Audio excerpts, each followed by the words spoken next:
In your textbook, there are two figures, figure 11.2a and 11.2b. You can see these two figures there in your textbook. And in 11.2a and 11.2b, you can see a man in yellow shirt standing. In 11.2a, you can see a man in yellow shirt. He is standing behind the car. And in the second figure, that is 11.2b, you can see that he pushes the car.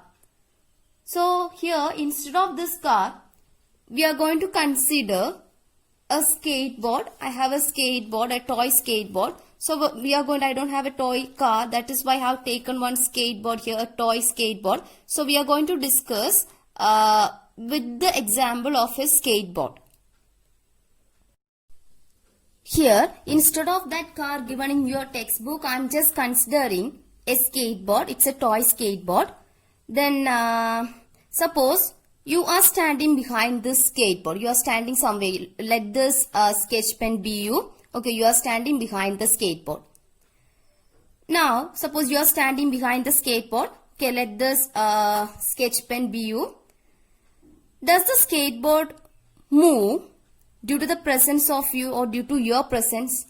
You are standing, this is a skateboard, and this is, you just imagine this as you, the sketch pen as you. Okay, you are standing behind the skateboard.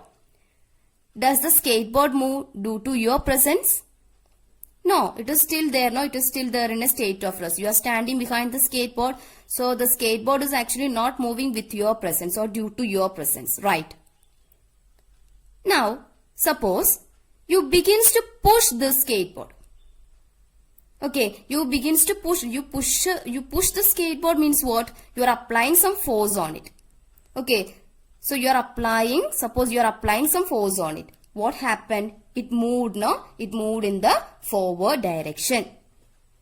Okay, that is when you push the skateboard, that is when you apply some force on it, it moves. Right, when you are standing simply behind the skateboard, it doesn't move. Okay, because of your presence, it is not able to move in any direction. But when you are pushing the skateboard or when you are applying some force on the skateboard, what happens? It moves. Right. So here you see, I applied actually a force in this direction. Right. I applied a force in this direction, and the skateboard also moved along the same direction. Right. I applied a force in the forward direction, and the skateboard also moved in the forward direction. Right. That is, a push on the skateboard made the skateboard to move in the forward direction. The push on the skateboard made the skateboard to move in the forward direction. Now, here you can see two girls are there, and both the girls appear to push each other. Right. Now, in this figure 11.3b, again you can see two girls are there, and both the girls appear to pull each other. Right. And in this figure, there is a cow and a man. The man pulls the cow by using a rope, and the cow also pulls the man. Right. That is, both the man and the cow appear to pull each other. Right.